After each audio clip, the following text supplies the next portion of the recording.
आपका history by खुशहाल राव पर वेलकम है। आज हम जानेंगे कि हमारे 3 पायलट्स को कैसे अरेस्ट किया गया।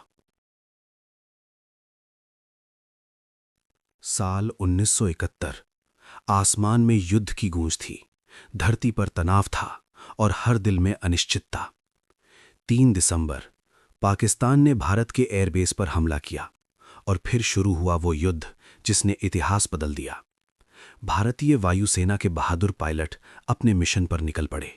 उनमें से 3 जिन्हें नहीं पता था कि ये उड़ान उन्हें दुश्मन की जमीन तक ले जाएगी। मिशन के दौरान दुश्मन की एंटी एयरक्राफ्ट फायरिंग ने उनके विमान को निशाना बनाया। एक तेज धमाका, कॉकपिट में अलार्म और फिर इजेक्शन। आसमान में खुलता हुआ पैराशूट, लेकिन नीचे भारत नहीं था, वो पाकिस्तान की धरती थी। जैसे ही वे जमीन पर उतरे, उन्हें घेर लिया गया। हथियारों के साये में वे बन गए युद्धबंदी। जेल की सलाखों के पीछे दिन और रात का फर्क मिट गया था। पूछताछ शुरू हुई। नाम, रैंक, यूनिट, दबाव डाला गया।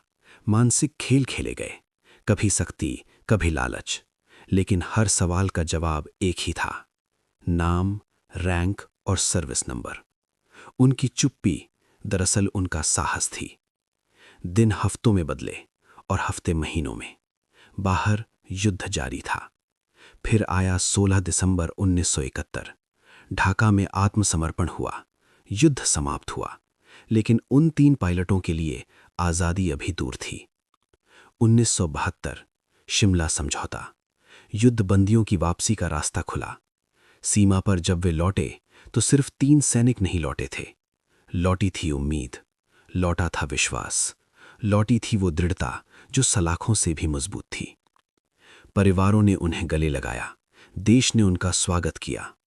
वापसी के बाद उन्होंने बताया कैसे मानसिक दबाव डाला गया, कैसे रहस्य उगलवाने की कोशिश हुई, लेकिन उन्होंने कुछ नहीं बताया, क्योंकि एक सैनिक की असली ताकत उसकी बंदूक नहीं, उसकी निष्ठा होती है।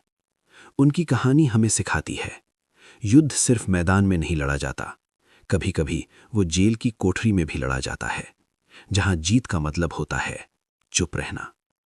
आज जब हम आज़ाद आसमान में उड़ते विमानों को देखते हैं, तो हमें याद रखना चाहिए, किसी ने उस आसमान की रक्षा के लिए अपनी आज़ादी दांव पर लगाई थी।